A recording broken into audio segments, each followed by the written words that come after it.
because they believed in our business. Good. That has nothing to do with politics. That's great. And you think the government is in the business of regulating business. So if the government is in the business of regulating business, what would be the problem with the government telling Buddy Roemer he is not allowed to invest in your business?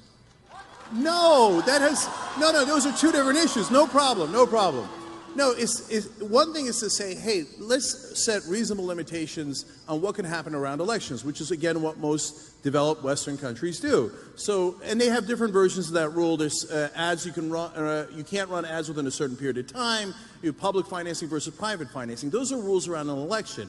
That is a completely different issue than the government saying randomly you can and you can't invest in businesses. Why? So you're conflating those two issues that have nothing to do with one another. Why?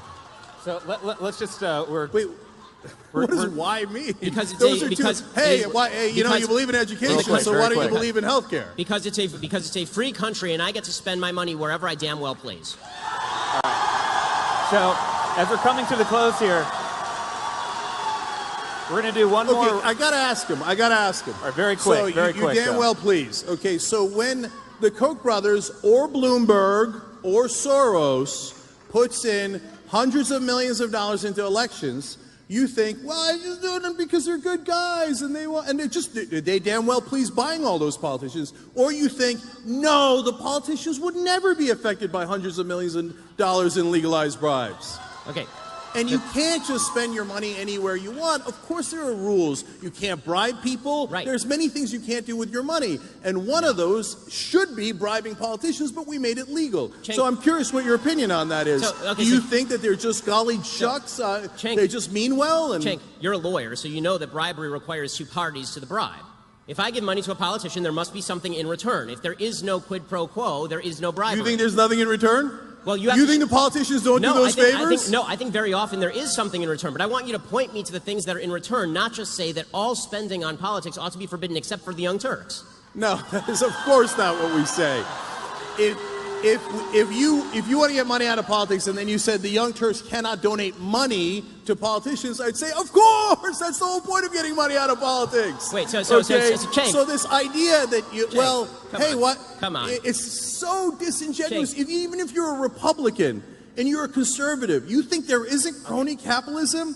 You think that $4.4 trillion that went in subsidies isn't question. Because they got campaign donations? You know it's because they got campaign donations. Cenk, okay, final question. This is going to be the last word on Final this. thing here on this, okay? Final question on this. So, Young Turks is super successful. We have 80 million uniques. It's wonderful. Do you think Bernie Sanders would care more if you gave him $10,000 or if you dedicated your entire network to kissing his ass for an election cycle?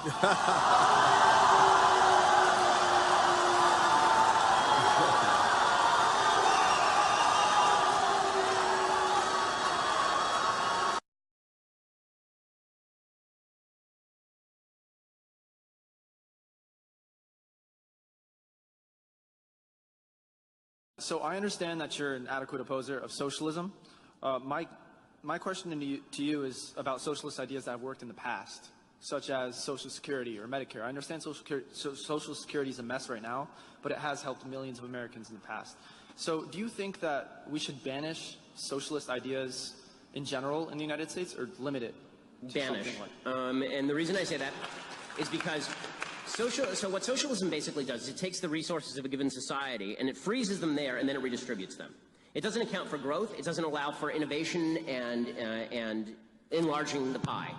Socialism basically says, however much money is in the economy, it's unfair how it's distributed. Take it, redistribute it. That's the end of it. The problem is once you do that, you get rid of the incentive to innovate and to build new things and create new services. So, of course, it's true that if there are 5 of us in a room and I have $5 and nobody else has any money and I just give each person $1, then everybody in the room is better off except for me. That's true, but I now have no incentive to go out and make $5 more because you're all just going to take the money. This is true of Social Security also. Social Security has actually created an enormous downside for society now. So in the short term, it's great, right? You take a bunch of money that doesn't belong to you, you give it to a bunch of old people, they're happy. It didn't cost you that much money because it's the baby boom and there are a lot of people who are young and there are not that many people who are old. Then the baby boomers get old and now we're all screwed, right? People who are our age are never going to see our Social Security money. It's gone. We're never seeing it again. Kiss it goodbye, right? So, so one problem is that older people did not have an incentive to save. So the savings rate actually went down after Social Security because you may as well spend your money. Somebody else is going to pay for you when you're old.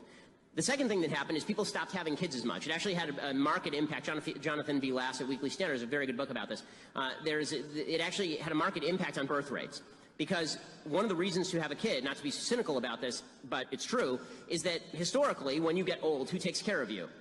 Your kids, right? I mean, that was the net cost. The net cost was that you were going to spend an enormous amount of money educating your children, bringing them up, keeping them safe, and then, when you got old, you weren't going to have to worry about it because little Billy was going to take care of you. Now Social Security takes care of you, so do you even have to have kids? And that's what's created this enormous bulge in the old population in the United States and very little on the young side of the population in the United States. And because as a society we tend to abdicate to government what government is willing to take over, it's also created this immoral notion that the government's going to take care of all the old people so we don't have to worry about it as a society. Social fabric doesn't matter anymore. So this is why I'm not in favor of socialism, you know, and Social Security is a good example. I'm not in favor of it because it has, just like every other socialist program, it has a set of discrete beneficiaries but diffuse victims, and the diffuse victims are much more common than the discrete beneficiaries, and they grow over time. Okay, thank you. Please kick China. All right, let's talk about Jennifer Lawrence, heck of an actress. She'll be doing this next year. I'm going to take the next year off. I'm going to be working with this organization I'm a part of, Represent Us, trying to get, you know, young people engaged politically, you know, on a local level. That's awesome. It doesn't have anything to do with partisans. It's just anti-corruption and stuff, trying to pass state-by-state laws that can help prevent corruption, fix our democracy.